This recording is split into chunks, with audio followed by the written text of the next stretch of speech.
देखती आंखों सुनते कानों को अशरफ अली बस्तई का आदाब। अल्लामा इकबाल ने कहा था कि नहीं तेरा नशेमन कसरे सुल्तानी की गुम्बद पर, तो शाही है बसेरा कर पहाड़ों की चटानों में। ये उन नौजवानों के लिए कहा था जो नौजवान ख्वाब देखते हैं और ख्वाब देख करके आगे बढ़ना चाहते हैं। और उनका ये पैगाम मिल्लत के तमाम नौजवानों के नाम था कि नौजवान कभी भी अपने आप को कमतर न समझें और एक बड़ा ख्वाब देखें। मेरे सामने दूसरे फ्रेम में जो नौजवान बैठे हुए हैं, खालिद जफीर मेरे साथ हैं। खालिद जफीर ने इसी तरह का ख्वाब देखा आज से कोई 10 साल पहले। मेरी मुलाकात इनसे आज से कोई 10 साल पहले जब ये दिल्ली आए, और दिल्ली में इन्होंने 11th करने के लिए जामिया हमदर्द में एडमिशन लिया। इनके वालिद जफीर करखी साहब जो एक सीनियर जर्नलिस्ट हैं, उत्तर प्रदेश के जिला संत कबीर नगर से आते हैं, वो अपने साथ लेकर के आए थे और यहाँ पर उनका एडमिशन हुआ, पढ़ाई शुरू की और उसके बाद से लगातार पढ़ते रहे। अलीगढ़ मुस्लिम यूनिवर्सिटी गए, वहां से उन्होंने पढ़ाई की, मास्टर्स किया और फ्रांस गए, फ्रांस में जाकर के एक और मास्टर्स किया। और अब मुझे पता चला कि अगला सफर इनका पीएचडी का है, फिनलैंड जा रहे हैं और पीएचडी फिनलैंड में और दो और मुल्कों में मिलकर के पूरा करेंगे। खालिद बहुत बहुत शुक्रिया आपका कि मुझे आपने वक्त दिया। सबसे पहले तो मुझे बताओ कि ये जो ख्वाब तुम्हारा यहाँ तक तुम्हें लेकर गया है, सिमरियामा संत कबीर नगर से आने वाले नौजवान, तुम कैसे सोच पाए कि तुमको इतनी आगे जाना है? इसके बारे में मैं यही कहूँगा कि सबसे पहले कि जो मेरा घर से बैकग्राउंड था और जिस तरह से मुझे पढ़ाया लिखाया गया स्टार्टिंग से ही, शुरुआत से ही आने के बाद, जब मैं जो शुरुआत ही किया था स्कूलिंग, नर्सरी से लेके जिस तरह का घर में माहौल था और घर में और चीज़ें नहीं थी, तो ये पता था कि हमारे लिए जो ऑप्शन है वो पढ़ाई का ही ऑप्शन है। घर पे फैमिली कोई बिजनेस नहीं है और चीज़ें हैं नहीं, तो हमको सिर्फ यही फोकस करना है कि सिर्फ पढ़ना है। और घर से फुल सपोर्ट था, चाहे माँ बाप हों या भाई बहन हों, तो उनकी तरफ से पूरा फुल सपोर्ट था। तो हमारे मन में यही था कि आगे बढ़ना है और बस पढ़ाई करना है, क्योंकि कोई ऑप्शन नहीं था। तो और जैसे जैसे हाँ, 10th किया मैंने, फिर उसमें भी उसके बाद 10th आपने कहाँ से किया था? हाँ, 10th मैंने किया कपिल गंगा पब्लिक स्कूल बस्ती से। उसके बाद जो है मुझे और इच्छा हुई कि अच्छे स्कूल से पढूं, अच्छी जगह से पढूं, तो इसके लिए भी घर से सपोर्ट मिला मेरे फादर का। तो उन्होंने इस पे भी सपोर्ट किया, वो खुद लेके आए दिल्ली मेरा एडमिशन कराने। फिर उसके बाद जो है मैंने ग्रेजुएशन किया अलीगढ़ मुस्लिम यूनिवर्सिटी से केमिस्ट्री में 2019 में। फिर उसके बाद मैंने मास्टर्स किया एडिकल केमिस्ट्री में सेम यूनिवर्सिटी से 2021 में। फिर उसके बाद जो है मैंने कुछ आर्टिकल्स लिखे अपनी सब्जेक्ट से रिलेटेड। मेरे एक सुपरवाइजर हैं कर्नाटक के मणिपाल इंस्टीट्यूट, तो उनसे मैंने कांटेक्ट किया मेल करके कि सर मुझे आर्टिकल लिखना है। पहले से जान पहचान थी उनसे? नहीं, उनसे कोई खास जान पहचान नहीं थी। मैंने अप्रोच किया था कि सर, क्योंकि मैंने सुना था कुछ बच्चे मेरे जा रहे थे मेरी यूनिवर्सिटी के, तो ये सुना था कि अगर आप आर्टिकल लिखेंगे तो आपको बेनिफिट मिलेगा। अच्छा। तो आपका एडमिशन जो है थोड़ा इजी हो जाएगा इन कंपैरिजन टू अगर आर्टिकल नहीं। तो मैंने एक रॉ ड्राफ्ट तैयार किया और वो पहले से ही लिख के सर को भेजा, ताकि उनको और मुझे एक पॉजिटिव अप्रोच मिले, उनको भी लगेगा कि बच्चे ने मेहनत की है तो इसकी हेल्प करनी चाहिए। तो मैंने उनको मेल लिखा कि सर मैं इस टॉपिक में इंटरेस्टेड हूँ, जो टॉपिक आपसे आपके फील्ड से रिलेवेंट है, और क्या हम इस पे मिलके काम कर सकते हैं, इस पे लिख सकते हैं। तो उन्होंने अपने कमेंट्स लिखे और बोला कि आप इस पे काम करो, हम इसको जो है एडिट करके दोबारा भेजेंगे। जो भी सजेशन थे उन्होंने दिए। फिर इसी तरह उनसे कनेक्शन बनते गए और स्ट्रॉन्ग होते गए। फिर मैंने उनके साथ अभी तक 4 जो है पेपर लिख चुके हैं। तो स्टार्टिंग में तो जब फ्रांस में हुआ था उस टाइम 2 ही पब्लिश थे, 2 पेंडिंग थे, अभी पूरे हो गए हैं। तो उस 2 पेपर के बेसिस पे मेरा एडमिशन हुआ पीएसएल रिसर्च यूनिवर्सिटी में, जहाँ से मैंने M2 material science and engineering किया, जो 1 साल का बेसिकली कोर्स है। और उसमें 6 महीना मोस्टली क्या होता है कि कोर्स वर्क होता है और 6 महीना आपको इंटर्नशिप करना होता है। और उस इंटर्नशिप के दौरान मैंने यूनिवर्सिटी ऑफ मॉन्टपेलियर है, वहाँ पे मैंने इंटर्नशिप की, जिसका टॉपिक था वैलोराइजेशन ऑफ राइस हस्क, जिसमें हम राइस हस्क भूसी जो होती है धान की, उसका यूज करके जो है हम सिलिका को एक्सट्रैक्ट कर रहे थे और एक्टिवेटेड कार्बन को, जिसको हमने यूज किया, एक जो चौक होता है ब्लैक बोर्ड पे लिखते हैं, जी जी, उसको बोलते हैं मोनोलिथ। तो उसको हमने पैक्ड कॉलम में यूज करके उसको हमने पानी की सफाई के लिए, वाटर डिपोल्यूशन, जिसमें डिफरेंट काइंड ऑफ पॉल्यूटेंट्स थे, लाइक पैरासीटामोल, जो डिफरेंट तरह की बीमारियां कॉज करता है अगर वो एक्सेसिव अमाउंट में ली जाए। तो उसका मोटिव था कि उस राइस हस्क को, जो एक काइंड ऑफ बायो मटेरियल है जिसका हम कोई यूज नहीं समझते, अक्सर किसान जला देते हैं, हम देखते हैं, तो उस तरह के मटेरियल्स को हम यूज करके कोई ऐसा वैल्यू एडेड प्रोडक्ट बनाए जो ह्यूमन बीइंग को और ह्यूमन काइंड को हेल्पफुल हो। ये जो आपका अब यहाँ तक तो आपने बताया कि फ्रांस में आप यहाँ तक पहुंचे, लेकिन फ्रांस से आगे आपने जो पीएचडी का भी, जो मुझे मालूम हुआ कि आप 3 देशों में जाकर के पीएचडी आप मुकम्मल करेंगे। सबसे पहले आप फिनलैंड जाएंगे, उसके बाद 2 और देश हैं। तो ये जो पीएचडी में आपका एडमिशन हुआ है, किस बुनियाद पर हुआ, कैसे सिलेक्शन हुआ, और ये जो कोर्स है पीएचडी का, इसमें पहुंचे कैसे आप? ये बहुत डिफिकल्ट था, मतलब अभी तो हो गया आसान है, लेकिन इसके लिए मोस्टली मैंने लगभग, आप कह सकते हैं, 6 महीने में 120 प्लस एप्लीकेशंस पीएचडी के लिए अप्लाई किए।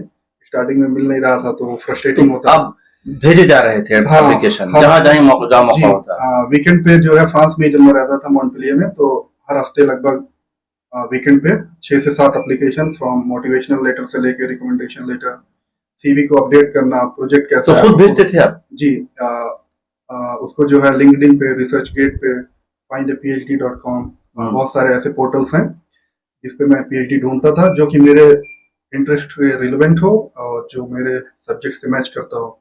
उस टाइप की पीएचडी ढूंढता था, मेल करता रहता था। 3 महीने 4 महीने तक कोई रिस्पांस नहीं आया, और ऐसे ही अप्लाई करता रहा। मेरी क्यूरी के भी कुछ पीएचडी प्रोग्राम्स थे, उसमें भी मैंने अप्लाई किए थे, जिसमें 5-6 थे। तो ऐसा हुआ कि जो है, मैंने सारी पीएचडी लगभग अप्लाई कर दी, 1-2 का रिस्पांस आया। घर आते आते तक कोई भी पीएचडी हाथ में नहीं। अच्छा। फ्रांस से लौटते समय ऐसा हो तो ऐसा लगता है कि खाली हाथ जा रहे हैं, अभी कुछ मिला ही नहीं। तो फिर उसके लिए जो है घर आया, तो फिर इसके बाद रिस्पांस आया मेरी क्यूरी का, और 2-4 रिजेक्शन ऑलरेडी मिल चुके थे वहीं फ्रांस में रह के। तो घर पे तो बताया भी नहीं कि ऐसा ऐसा हुआ है। फिर उसके बाद जो है एक इंटरव्यू आया LUT यूनिवर्सिटी का। तो उनका बेसिस ये था, क्योंकि जो बायोमास वैलोराइजेशन है, एक वेस्ट है बायोमटेरियल, वो जो सब्जेक्ट है वो परफेक्टली अलाइन हो रहा था जो उनका सब्जेक्ट है। उनका सब्जेक्ट है कि वुड चिप्स को यूज करना है, सेलुलोज मेम्ब्रेन बनाना है बायो रिफाइनरी एप्लीकेशन के लिए, जो नियरली मैच कर रहा था मेरे प्रीवियस इंटर्नशिप पे, और जो भी मैंने research paper, review article publish किए हैं अब तक, वो उनसे बहुत इम्प्रेस हुए। तो उनको लगा कि स्टूडेंट्स जो है सही है। तो पहले राउंड में उन्होंने बोला कि हम आपको बताएंगे फिनलैंड के लिए। तो फिर सेकंड राउंड में उन्होंने फिर बुलाया। तो इसी तरह जो है 3 राउंड के इंटरव्यू के बाद जो है उन्होंने डिसाइड किया मेरे साथ प्रोसीड करने के लिए।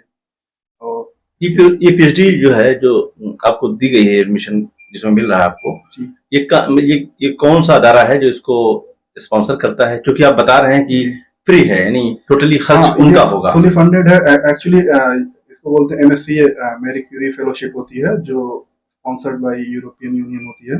मोस्टली ये प्रोजेक्ट्स होते हैं जो across the Europe different professors अपने प्रपोजल के साथ पीएचडी के लिए अप्लाई करते हैं। कि हमको मोस्टली इसमें क्या होता है कि 4-5 यूनिवर्सिटीज और 2-3 इंडस्ट्रीज एक साथ मिलके एक प्रपोजल पे यूरोपियन यूनियन को भेजती हैं। और उसमें जो है लगभग अक्रॉस द यूरोप डिफरेंट जो प्रोफेसर्स हैं वो अप्लाई करते हैं, लगभग 200-300 पर ईयर। आप डेटा देखेंगे तो मिल जाएगा। तो उसमें 20 या 30 लोगों को मिलता है, और हर प्रपोजल के अंदर 12 या 13 पीएचडी होती है।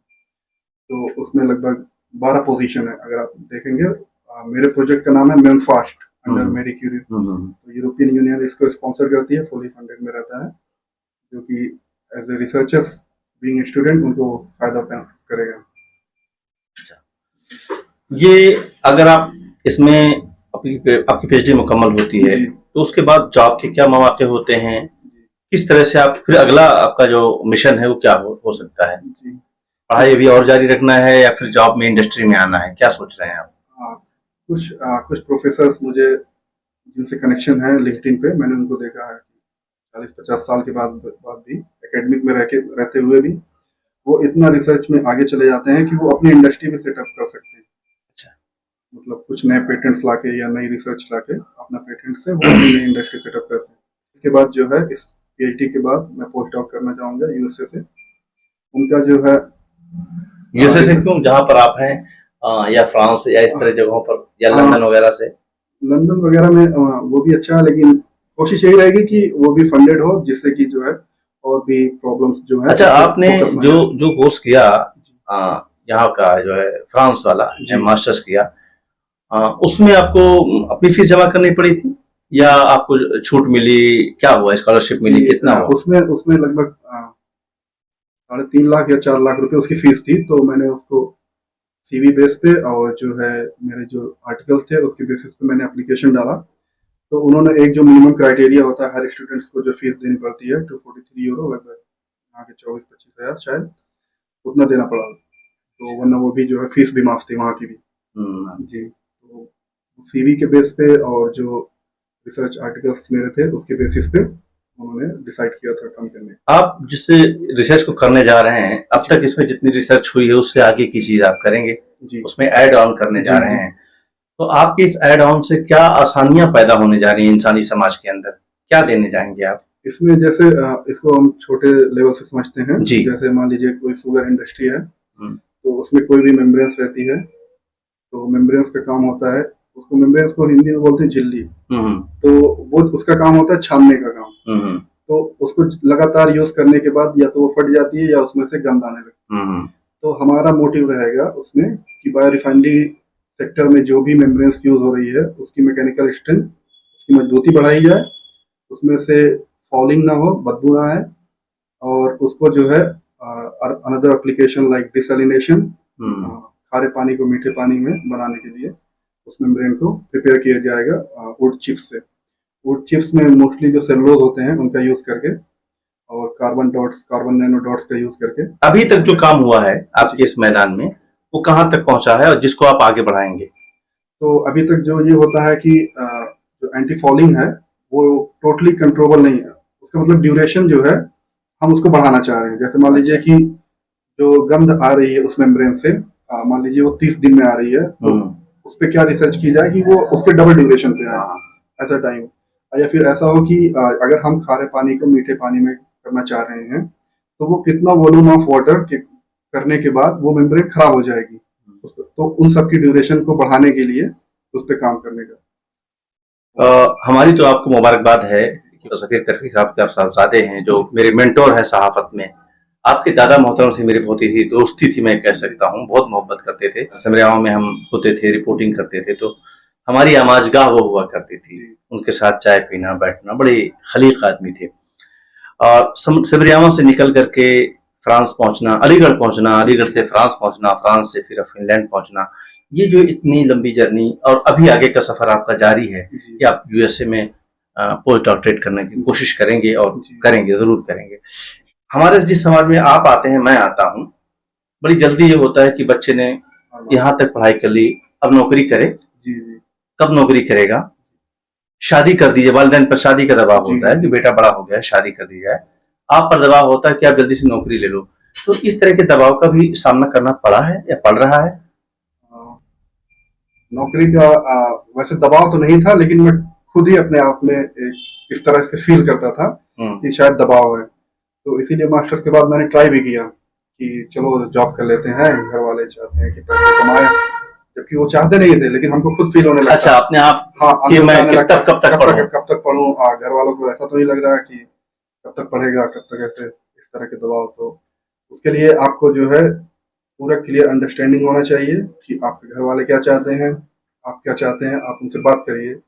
जो डिस्टेंस आपके वाली साहब से फ्रीक्वेंटली बात होती है आपके अपने करियर को लेकर के, चीजों को लेकर? मेरी तो उनसे फोन पे या जब भी बाहर रहता हूँ तो 1-2 घंटा बात होती है। अच्छा। शायद ही पेरेंट्स इतना बात करते हो अपने बच्चों से, लेकिन मेरी उनसे बहुत बातें होती है।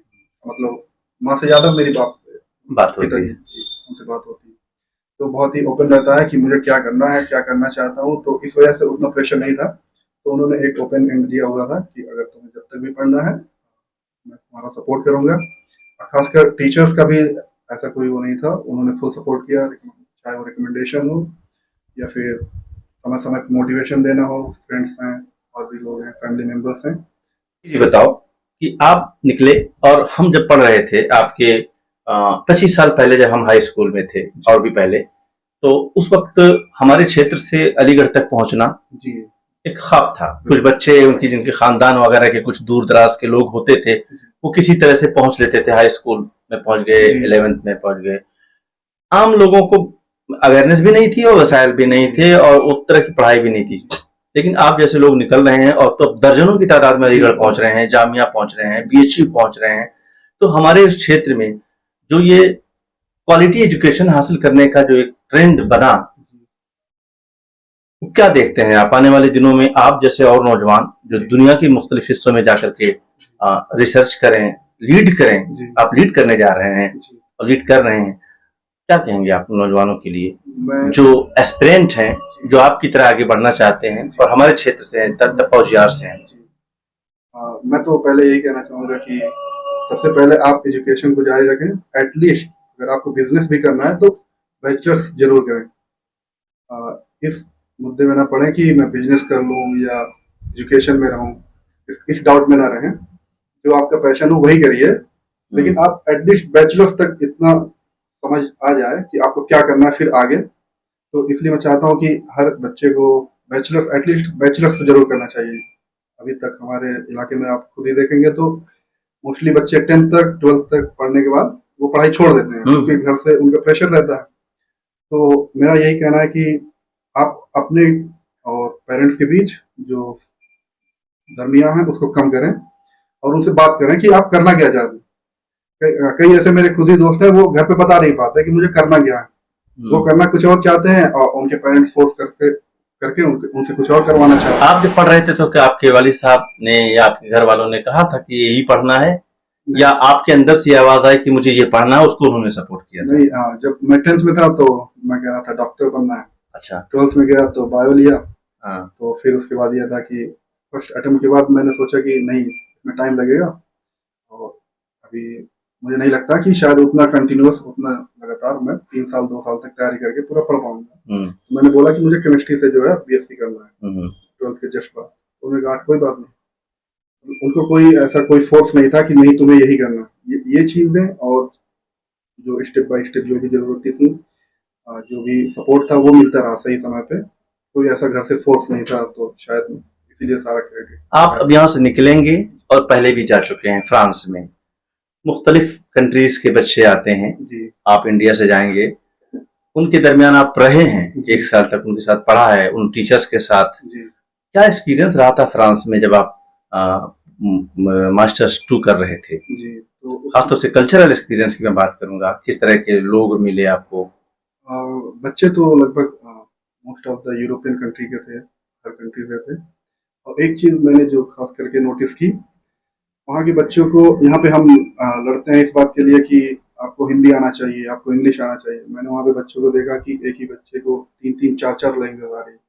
फ्रेंच भी सीख रहा है, स्पेनिश भी सीख रहा है, जर्मन भी सीख रहा है, 5-5 लैंग्वेज तक सीखे हुए हैं। और जो टीचिंग कल्चर था वो बहुत डिफरेंट था हमारे यहाँ के अकॉर्डिंग। वो बहुत ही डिफरेंट था। वहाँ पे मोस्टली जो क्लासेस होती थी स्लाइड बेस होती है। आपको ये नहीं लाइन बाय लाइन बुक का नहीं पढ़ाया जाएगा। एक नया थॉट दिया जाएगा, नया रिसर्च बताया जाएगा, ये काम किया गया है, आप डिसाइड करिए, आप बताइए कि और क्या किया जा सकता है। क्वेश्चन आपको इन्वॉल्व किया जाएगा। हाँ, इन्वॉल्व किया जाएगा, डिस्कशन होगा और क्या प्रोडक्टिव काम किया जा सकता है, उस पर डिस्कशन होता है। और तो मोस्टली वो 3 घंटे की क्लासेस होती थी उसमें, जिसमें 100 से 200 स्लाइड्स वो एक ही दिन में पूरा कवर कर लेते थे।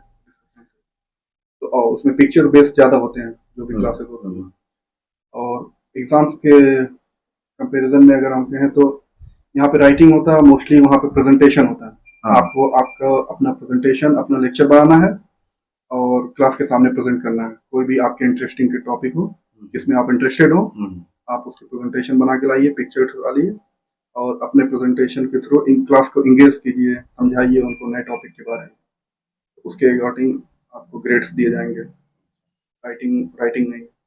लोगों का कोऑपरेशन, स्टूडेंट्स जो आप थे, क्लासमेट्स थे जी, वो जो एक कहते हैं ना कि आप इंडियन हैं, और इस तरह की कभी कोई फीलिंग किसी ने कराई? स्टूडेंट्स में और प्रोफेसर में नहीं, ऐसा एक दो बार हुआ, उतना नहीं है जितना हम सोचते हैं, उतना नहीं है। लेकिन मार्केट वगैरह में निकले? मार्केट में नहीं है, लेकिन कभी कभी कुछ नेटिव्स होते हैं, वो हर जगह शायद होते हैं। वो तो हर जगह होते हैं, छोटे मोटे तो हर जगह होते हैं। लेकिन बाय एंड लार्ज आपको कोई इस तरह का ऐसा नहीं लगा कि अपने आप को ये करना, एलिनेट होकर के रहना, या मतलब इस तरह का माहौल नहीं है। प्रोफेसर बहुत ही फ्रेंडली हैं, आप कभी भी उनको मेल कीजिए, वो रिप्लाई देंगे। आपको जो भी जरूरत है, आपको जैसे कोई फाइनेंशियल हो, मेंटल हो, कोई भी एक प्रॉब्लम मुस्लिम नौजवान जब उनके दरमियान रहता है तो चूंकि इस्लामोफोबिया पूरी दुनिया पर एक तरह से मीडिया के जरिए से पहुंचा दिया गया है। जब आपका नाम खालिद होता है तो लोग सुनने के बाद अलग अलग तरह से सोचते हैं, ठीक है। तो क्या ये जो इस्लामोफोबिया है उस वक्त कहीं आपको इसकी वजह से कोई ऐसी चीज का सामना करना पड़ा हो? नहीं, ऐसा कोई इंसिडेंट नहीं, ऐसा नहीं था। मेरे प्रोफेसर, मुझे लगता है कि वो जितना खुश मैं हूँ उतना खुश मुझे अभी भी लगता है कि इस मेरे अचीवमेंट से अभी मेरे कनेक्शन हैं। तो उनको ये न्यूज़ देने पे मेरा जब सिलेक्शन हुआ तो जितना खुश मुझे लगता है अभी मैं हूँ उतना वो भी हैं। वैसे अंदर की बातें तो मैं पता नहीं लगा सकता, लेकिन वो बहुत खुश थे अचीवमेंट से।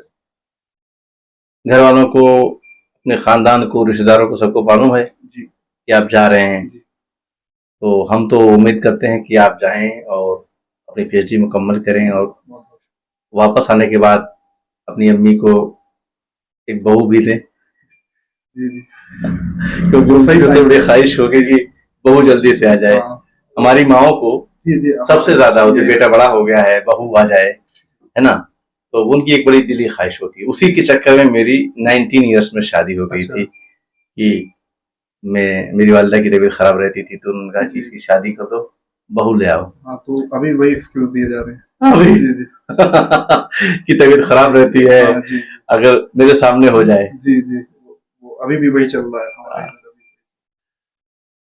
खालिद, बहुत बहुत शुक्रिया, आप मेरे साथ आए और बहुत ही कम वक्त में आपसे मेरी मुलाकात हुई, हमने आपसे बातचीत की, कोशिश की कि हम आपकी इस जर्नी को बताएं नौजवानों को, और ख़ासतौर से हिंदुस्तान के तमाम नौजवानों को बताएं और अपनी तप्पा उजियार के तमाम नौजवानों को बताएं कि तप्पा उजियार की सरजमीन से निकल करके फ्रांस पहुंचना, फिनलैंड पहुंचना और अमेरिका तक का ख्वाब देखना, तालीम के जरिए आगे बढ़ना। और सही मानों में तालीम ही है मुझे जगह जगह लेकर जाती है, जाता रहता हूँ, और तालीम है कि आपको यहाँ तक लेकर गई है और आइंदा आगे लेकर जाएगी। हम कोशिश करेंगे कि आपकी इस पॉडकास्ट के जरिए से उन तमाम नौजवानों को एक रहनुमाई मिले, एक हौसला मिले, जो ख्वाब देखते हैं और ख्वाब देखते हैं उसको पूरा करने की जद्दोजहद करते हैं, तो उनको एक रहनुमाई मिले। बेहद शुक्रिया। बहुत बहुत शुक्रिया।